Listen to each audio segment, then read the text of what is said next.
49 dos jogadores do Vitória falando acaba, pelo amor de Deus, o Vitória ainda vai surpreender.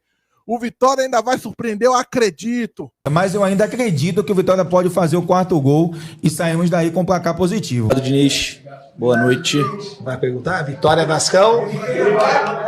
Toque, toque. Para ser muito, mas muito sincero, eu não imaginei que seria com esse sofrimento. Mas tô tomando meu suco amarelo, também não imaginei que eu ia precisar muito dele para aliviar o meu coração, mas estou aqui também com o meu pão doce, para dar aquela aliviada na brisa. Tu sabe que é importante comer um doce, tá ligado? Pão doce com requeijão. Tu come essa parada aí? Eu não conhecia essa parada não, mano. Isso é bom. Minha esposa que me apresentou um tempo atrás aí, pão doce com requeijão e com cerveja. Que loucura! Vitória do Vascão! Não tem coisa melhor! Deixa eu comer aqui rapidinho.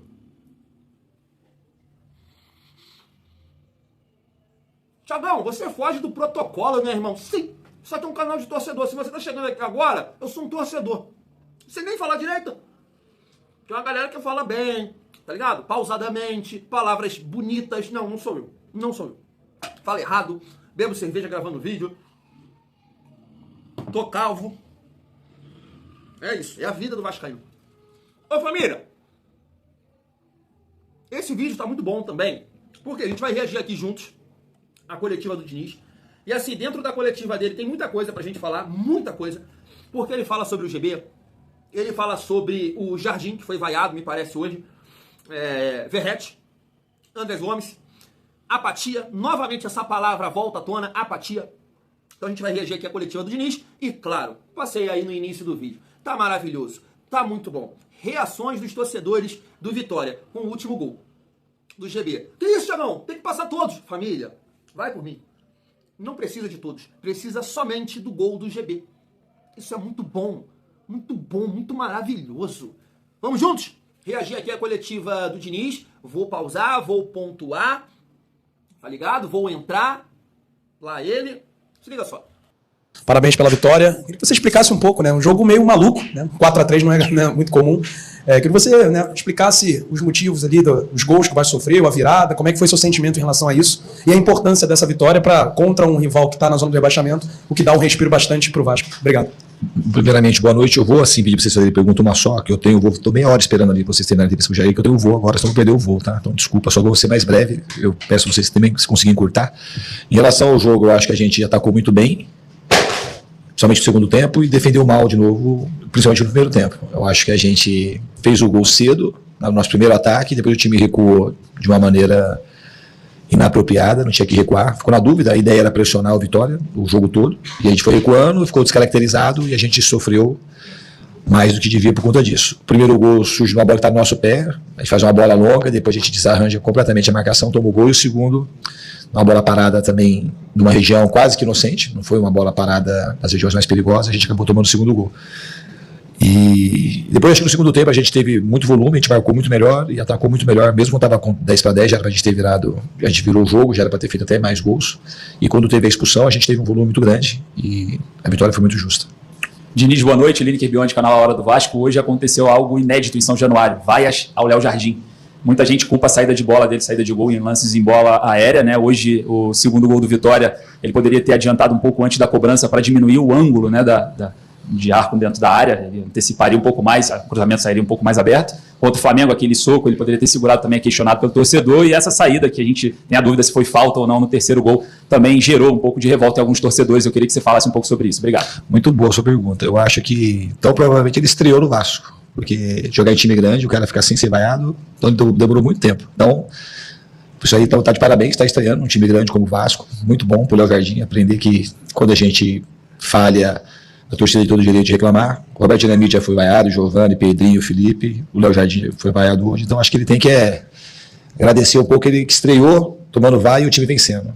Todo goleiro que é muito bom, todos eles, o Dida, o Tafarel, o Marcos, o Rogério Ceni, goleiro bom, sempre, em algum momento vai falhar. E na maioria deles, quando eles são muito bons, quando eles falham, geralmente não é falha que gera derrota. Então eu acho que ele falhou hoje, a gente conseguiu fazer os 4 gols. E ele tem um crédito imenso, e eu sei que a torcida sabe reconhecer. As vaias, elas são sempre, tem que ser sempre bem entendidas, mas o Léo Jardim, ele tem um crédito com a torcida do Vasco muito grande. Ele já nos salvou em inúmeras ocasiões. Família, deixa eu colocar a opinião lá do Thiagão pela primeira vez aqui nesse react da coletiva do Diniz. Assim, agora há pouco eu vi um comentário no nosso pós-jogo, se eu não me engano, meu parceiro Samuel. Depois eu vou até repercutir aqui o comentário dele. Ele fala o seguinte: chegou a hora, tem que barrar o Jardim. Eu falei assim, que isso, cara? Meu Deus, calma aí, sabe? Então assim, as pessoas, às vezes, os vascaínos que me acompanham aqui, acham que é marcação com determinado jogador, e não é. Tudo que a gente fala aqui, né, sobre opções, mudar a característica do jogo, ser um time mais leve, Coutinho e Verratti juntos, sabe? A galera acha que é marcação com um determinado jogador, e não é. Até porque eu mudei a minha opinião aqui em relação, por exemplo, ao Piton e pro Mita, não foi? Não falei aqui? Eu só deixei muito claro, não tira o Piton pra merda. Por exemplo, hoje o Piton se tornou com assistência ali pro GB, o jogador com mais assistências no Vasco. Ele passou o Nuno. Então você vê que não dá pra tirar o Piton pra merda, como muita gente estava tirando ali em relação ao Pumita. O Pumita é melhor defensivamente, tá? E eu não vou julgar o Pumita pela partida de hoje contra o Vitória. Não é isso. Mas levantar uma mudança em relação ao Jardim, desculpa, tá, meu parceiro? Eu acho que é o Samuel. Beira o absurdo. Porque quem está disputando posição com o Léo Jardim? O Fusato. E assim, eu nem estou falando que o Fusato não presta, porque ele jogou uma partida no Vasco e errou, né, no gol lá do Mirassol. E eu não julguei ele. Eu não falei que ele não serve. Eu não falei que ele não presta. Mas, família, todo goleiro de time grande passa por um momento difícil. Diferente de 2023, que o Léo Jardim teve uma sequência difícil no primeiro turno do Campeonato Brasileiro, agora tá passando ali por uma falha aqui ou outra, Flamengo, uma saída de bola que eu concordo, não estou defendendo, mas a gente sabe que o Léo Jardim é uma referência. É um cara importante. O Vasco tá hoje na semifinal da Copa do Brasil graças ao Léo Jardim. Graças ao Léo Jardim, lá contra o Operário. Ele pegou a penalidade que tiraria o Vasco dessa competição. Eu sei que errou contra o Botafogo na saída, eu sei que errou contra o Flamengo, mas é um cara que tem crédito. E aí você olha pro banco, opa, é o Léo Jardim. Infelizmente a gente não tem um goleiro ali do mesmo nível. Então o Léo Jardim é muito titular desse time, diferente de outros jogadores. Essa é a minha opinião. Não estou defendendo de forma nenhuma, tá? Até acho que essa situação aí, né, do terceiro gol, ele poderia ter voltado, cara, dava pra marcar falta, mas ele não pode contar com isso. O primeiro gol não. O primeiro gol eu não acho de forma nenhuma que foi falha do Léo Jardim, família. Boa noite, parabéns pela vitória. Amadeu do canal Na Torcida Vascaína. Você curte? Queria que você falasse sobre o GB, Cria, esse jogador que estava para ser transferido para a Turquia. Os médicos turcos vetaram, né, a negociação com o time turco. Ele volta ao Vasco, não precisa fazer a cirurgia e faz o gol da vitória. Essa DNA que sempre teve o Vasco. Eu queria que você falasse sobre o GB. Só isso. Boa noite. É muito bom porque o GB, o último jogo dele foi contra o Corinthians. Depois daquele jogo ele sentiu, já tinha sentido a coxa, sentiu de novo. Tem um jogador que eu acompanhei muito a base quando eu cheguei, ele estava lá no Sub-20 e não estava aqui com a gente. É um jogador muito talentoso. Só que a gente bota contra o Corinthians para falar da vaia da torcida, que a gente tem que saber entender. A gente jogou muito mal contra o Corinthians, ele também não entrou bem naquele jogo e foi muito vaiado. E hoje está sendo celebrado. É assim que a gente vai aprendendo a jogar em time grande. Hoje, talvez, no torcedor normal do Vasco, acho que ninguém acreditaria que o GB ia começar o jogo, o GB vai fazer o gol da vitória. Ele fez o gol da vitória porque ele tem um poder de cabeceio muito grande e o GB é muito bom jogador. Ele não é pouco bom, não. Ele é muito bom. Ele é um jogador que tem porte, ele é um jogador muito técnico, ele é muito preciso no cabeceio, ele sabe chutar com as duas pernas. Então, assim, é um jogador que eu aposto bastante aqui no Vasco no médio e longo prazo. E eu fiquei muito feliz por isso, por ele ter feito esse gol aí. Boa noite, Diniz. Sérgio Quinte, canal Atenção Vascaínos. Parabéns pela vitória. O clima tá melhor porque o Vasco fez um gol no último lance praticamente. Se o Vasco tivesse empatado o jogo, provavelmente o clima seria, né, muito mais frustrante.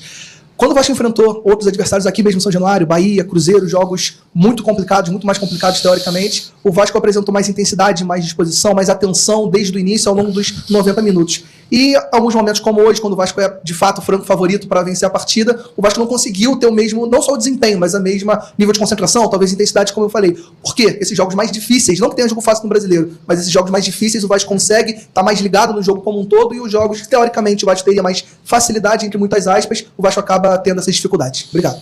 Acho que a pergunta é muito bem feita, ela corresponde aos fatos.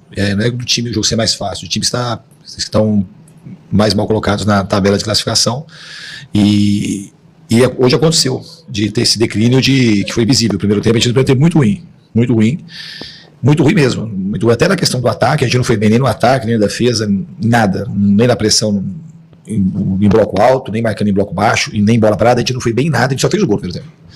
Então tem tudo a ver a tua pergunta, mas não sei se tem a ver com Vitória. Embora hoje a gente venha de jogos, tem um monte de coisa que você pode falar do campo, hoje estava pior, o campo estava muito seco aqui, quando seca, jogo 4 horas da tarde, pra gente a bola fica um pouco mais viva, mas também a gente não pode também colocar no campo, porque se fosse o campo, o segundo tempo não teria melhorado, né?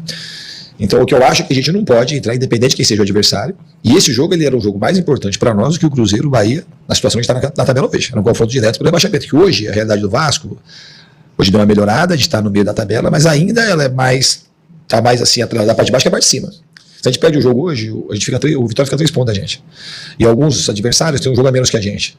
Então era um jogo que a gente não tinha o mínimo direito de entrar como a gente entrou.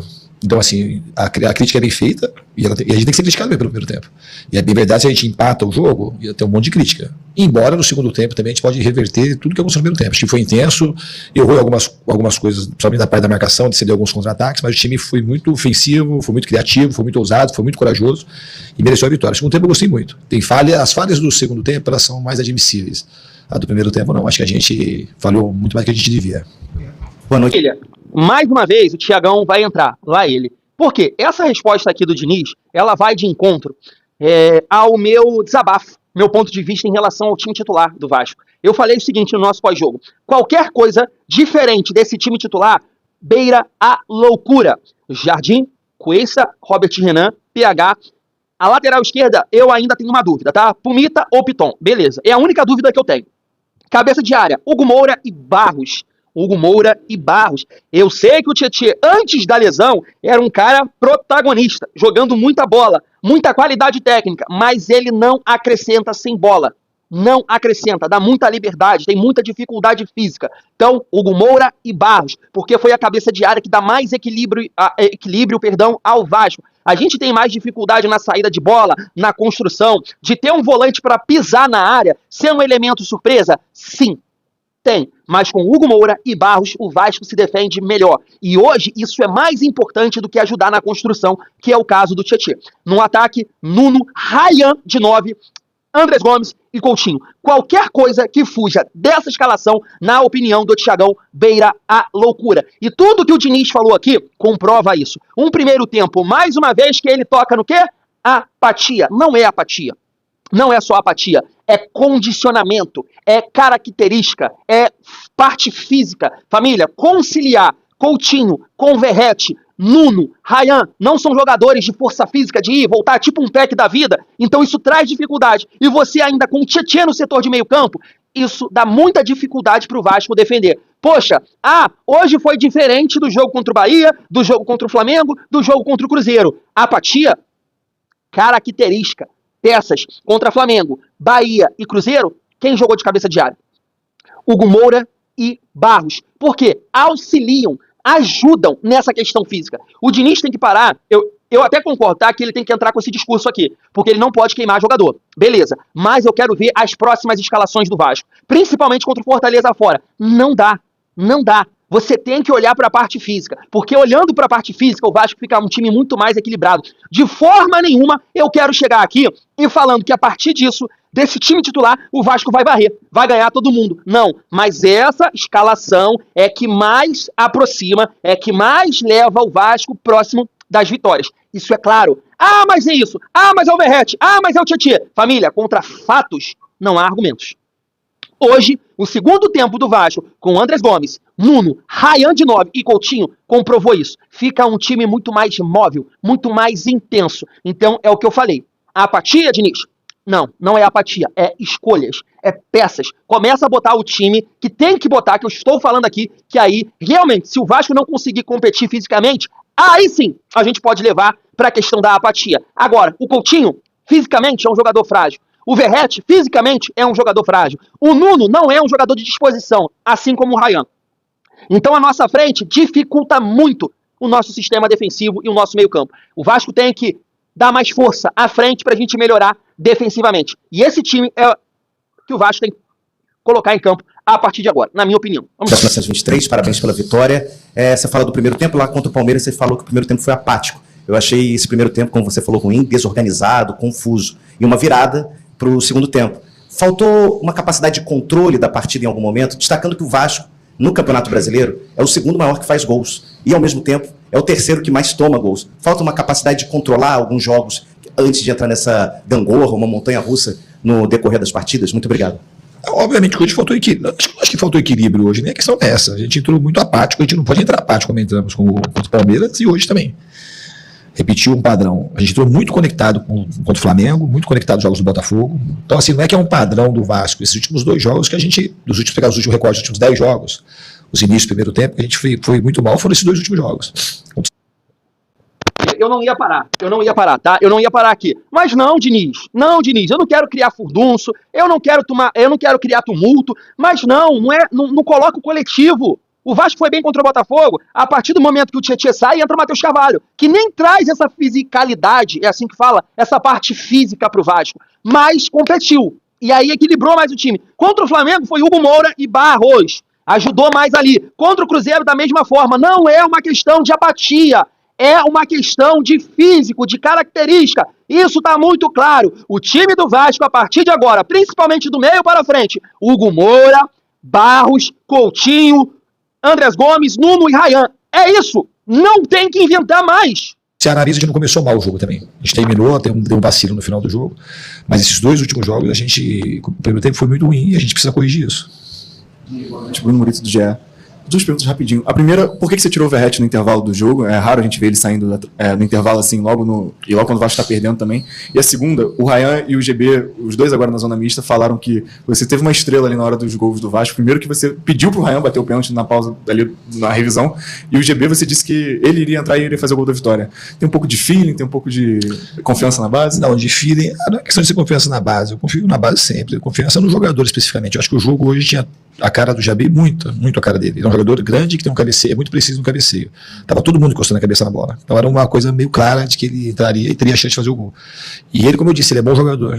No GB a gente tem que ter um pouco de paciência, porque ele é um jogador que tem algumas características, porque ele é um jogador meio classudo para jogar. Ele não é um jogador, assim, igual o Andrés Gomes, por exemplo, que é um jogador acelerado e tal. Ele é um jogador que tem mais pausado para jogar. Aí quando um jogador desse não joga bem, a impressão que dá para de fora é que ele está sem vontade, que ele está com preguiça. A única coisa que ele não teve contra isso foi preguiça. Entrou nervoso, deu uma assustada, perdeu confiança. E quando o jogador sem confiança, o jogador ele fica ruim. Hoje ele entrou confiante, ele fez o gol, e se ele tiver com confiança, o GB é um jogador que tem um futuro brilhante pela frente, eu acho. É o que eu acredito. Ele é um jogador que ele tem um porte, ele tem cabeceio, ele sabe finalizar com as 2 pernas, ele é frio, ele sabe fazer tabela. Só que jogar no profissional é uma realidade totalmente diferente de jogar na base. Então a gente tem que ter calma, não falando que isso é uma certeza, mas ele é um cara que pode virar um grande jogador. Em relação então, essa foi a minha fala com o GB. E em relação ao Ryan, ali a gente podia bater ele ou o Coutinho, ele é um jogador que estava confiante para bater, tranquilo. E em relação ao Veguete, o fato dele sair, eu achei que o time ia melhorar com a entrada do Andrés Gomes, que é um jogador que está meio que pedindo passagem. Tem entrado bem em todos os jogos, a gente tem que saber respeitar o momento de todo mundo. E eu acho que foi uma substituição que tinha sentido para aquele momento. Família, mais uma vez, e prometo que é a última vez aqui na coletiva do Fernando Diniz que o Thiagão vai pontuar. Assim, família, a gente precisa mesmo, na vitória, questionar, tá? Por quê? É porque o Diniz, basicamente, jogou ali na conta da torcida uma cobrança ao GB. Opa, calma aí. E aí que o Thiagão entra. Nesse jogo contra o Corinthians, se eu não me engano, né, vocês podem me corrigir, quando o GB entra, o Coutinho já estava fora. E o Coutinho é o nosso organizador, é o nosso maestro, é o cara que vai pifar o jogo ali de trás, né, para tentar abastecer o comando de ataque. Se eu não me engano, me corrijam aí se eu estiver errado, o Coutinho já estava fora quando o GB entrou. E aí o GB entra numa função saindo da área. Ele não estava na área como hoje. Hoje o GB jogou na dele, de referência, de 9, né? E aí, quando ele entra, o Diniz libera um pouco mais o Ryan para movimentar fora da área. E o GB foi a referência. Diferente, totalmente diferente no jogo contra o Corinthians. Porque a nossa referência era o Verratti, que tinha entrado ainda no primeiro tempo no lugar do Tietchan. E aí sim, houve ali uma cobrança, uma crítica ao GB, a galera vaiando ali, porque ele estava saindo da área, ele estava se movimentando, e beleza, ele pode até jogar, porque ele tem recurso para isso. Mas um cara que está entrando num momento difícil, o time perdendo, pressão fora da posição dele, é mais difícil. Hoje o GB foi claro, jogou na dele, de referência, de 9, e foi coroado com gol. Então assim, eu fico incomodado, tô feliz com a vitória, feliz com o trabalho do Diniz. principalmente no segundo tempo, porque foi muito bem, mexeu bem, tirou o Verratti, é isso, beleza, foi muito bem nas mexidas hoje, mas não dá pra jogar na conta da torcida a vaia em relação ao GB, porque no jogo contra o Corinthians, você colocou o GB numa posição desconfortável pra ele. Hoje, ele entrou na dele e fez o gol, mérito seu. Agora, contra o Corinthians, você errou com ele. A minha pergunta com relação à postura do time depois do primeiro gol, da virada do Vitória, né? Parece que o time desceu um pouco as linhas, recuou um pouco. Queria saber se foi um pedido seu ou se foi uma coisa natural que a equipe fez. Não, já falei sobre isso. Não é natural, não era para fazer. A gente achou um gol, a gente não jogou bem para fazer o gol. A gente fez um ataque, uns 2, 3 ataques. O primeiro ataque que a gente fez no jogo, a gente fez o gol. E o time não tinha nem o sentido recuar. A postura que era para o time ter, mas ele teve no segundo tempo. O time foi, virou o jogo e continuou em cima. E é a postura que a gente tinha que fazer hoje aqui contra o Vitória. Então recuou. Não dá nem para saber por quê. Porque o time não tinha nenhuma orientação para recuar o time. Rodrigues do Colina 1927, você costuma dizer nas coletivas que quem vai jogar com você é quem está melhor, nos treinamentos, nas partidas. Queria saber de você se para a próxima partida contra o Fortaleza tem alguma possibilidade do Andrés Gomes assumir a vaga do Verratti, o Verratti começar no banco e o time ser mais móvel, vamos dizer assim, como começou no segundo tempo hoje. Obrigado e parabéns pela vitória. Essa possibilidade sempre teve hoje, teve no jogo passado, sempre quem está lá tem chance de jogar. Não só o Andrés Gomes, como o Matheus França, como o David. Eu posso escolher um time mais assim ou mais assado. Não por conta de hoje só. O jogo acho que ele determina mais, mas os treinamentos também.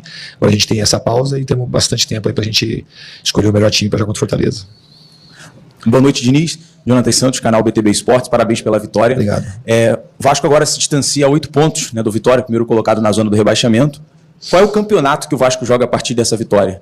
Sul-Americana, Libertadores? Na sua concepção, qual é o objetivo, qual é o próximo passo? Ainda mais agora tendo 15 dias, né, de recuperação. Não, o objetivo do Vasco, ele tem que se distanciar da zona de rebaixamento e ficar livre dessa possibilidade de cair. E aos poucos ele vai aspirando coisa maior. A intenção minha nunca vinha aqui para o Vasco ficar lutando pela zona de rebaixamento. Se fazer o que eu quero, o que eu almejo é que o time consiga classificar direto para a Libertadores. Se fazer o que eu desejo para o Vasco, que a gente vai, o nosso objetivo, claro, é esse. Agora não adianta ficar olhando para a Libertadores, classificação direta e na posição que a gente estava. E agora também a gente tem que saber olhar para cima e olhar para baixo. Que isso facilita a gente encarar melhor o próximo jogo. A gente não pode relaxar, entrar achando que vai ter jogo fácil no campeonato. Cada jogo para a gente é uma decisão, está decidindo alguma coisa. Esses últimos jogos estava decidindo a gente sair do rebaixamento e provavelmente daqui para frente começa a decidir em que lugar que a gente vai ficar na tabela. Se é Sul-Americana, se é Libertadores, se é pré-Libertadores. Para a Vitória conquistar 3 pontos que na circunstância desse jogo é muito importante para o Leão. O torcedor canta, entende o momento do Vitória. O Vitória tem que ir um expulso. Ele deu cartão no Arcanjo, foi? Vem trabalhando. Ali o Vitória, tentando, o Romarinho. Faz até sem cabeça, não, deu não. 50 minutos. Falta 1 minuto para acabar. 1 minutinho a mais. Vamos a 52. É 52, 53? 2, não é isso? 8, 3, né? Falta 2 minutos. 2 minutos para acabar. Vem Dudu. Não, tá com cartão. Não faz a falta não, Dudu. Faz a falta não, tá cartão. Vem trabalhando o Vasco. 51, tira essa bola, pelo amor de Deus, e é gol do Vasco. Levantou. Ele levantou, ele não aguentou. Gol do Vasco.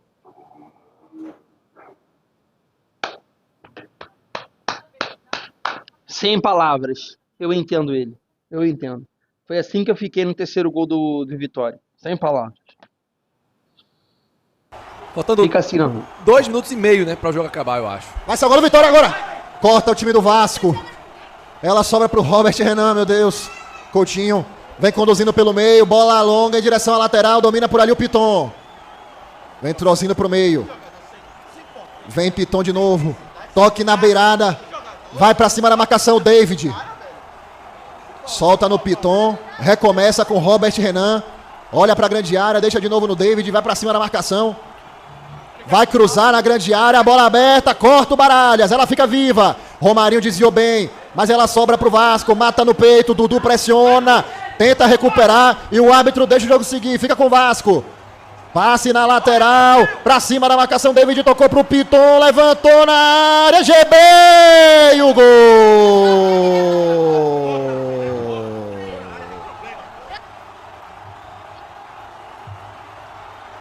Gol do Vasco. GB faz o quarto gol, coloca o Vasco na frente. 4-3, o Vasco encaminha o resultado. Gol nos acréscimos. O Vitória suportou e agora tomou gol de bola aérea. Subiu no terceiro andar. O GB tocou no contrapé do Arcanjo. 4 pro Vasco, 3 pro Vitória, Anderson. Típico desse time ridículo, né? De tomar gol ao final. Por isso que Jair Ventura só mudou com 35.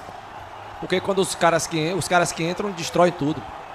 Em cima de Maicon Jesus ainda. Ou do GB, 7 metros. E aí, meu irmão, é complicado. Mais um gol sofrido no final do jogo. É um time de cabaço, essa é a palavra. Time de cabaço. Eu tinha uns 10 minutos também querendo beber água, não tinha conseguido, Paulo. Ainda bem que agora deu tempo. Beba sua água aí também. 50 minutos e meio. Vai, Oswaldo, pra cima da marcação. Não apareceu na imagem que tinha 25%, que ela tava sozinho, Tava sozinho, mano. É o Coutinho que vem, bola esticada lá do lado esquerdo, Lucas Piton. Chega a marcação do Claudinho em cima dele. Chama a bola aqui pra o meio. Quem é que vem? Quem é que vai na marcação em cima dele? Esticou bola com o David lá pelo lado esquerdo. Chamou pro lado direito, fez o rodopio, ligou a seta canhota, esticou essa bola no Lucas Piton. Ele dá um toque na bola, chamou o Robert Hernan, que devolve novamente no David, vem na marcação. Tá lá o Baralhas, tá o Claudinho. A bola esticada no campo de ataque. Boa, subiu o Maicon Jesus cortando. Romarinho ganhou uma de cabeça. Vai, Dudu, pra cima dele. Não desiste não, meu filho. Sem falta, Dudu. Sempre tá escorregando, barbaridade, meu Deus do céu. Olha essas travas, meu filho. Ó, o Coutinho estica a bola no David. Tem que segurar essa bola esticada. Quem é que chega no Piton? Bola na linha de fundo. GB de cabeça, bota no fundo o gol do Vasco. GB, gol do Vasco, 4-3. Na última bola praticamente do jogo. Gol do Vasco aos 52 do segundo tempo. Cruzamento na área. Vitória não consegue defender. Jogadores ali reclamando, não sei de quê. Não sei se estão reclamando de falta, não sei do que é que estão reclamando. Mas aqui o lance completamente normal. Vitória castigado no último minuto. Ô, Paulo. O último lance praticamente do jogo, né? Acho que o Zé Marcos, que é quem perde o duelo ali, fica reclamando, né, da falta. Na verdade é o Maicon, né? Maicon Jesus realmente mostra porque não dá nem muitas das vezes pra pensar entre ele e Ramon, né? E quando eu falo que os dois igualmente não merecem só da vitória, é momentos como esse. Ele nem sobe, ele nem vai pra disputa, ele nem duela, ele tá voando no jogo. O cara vem pra cabecear, ele tá ali andando, tentando ver a bola no mapeio. O cara já subiu, ele tá parado, irmão. Aí, meu amigo, me perdoe, mas não tem condições nenhuma.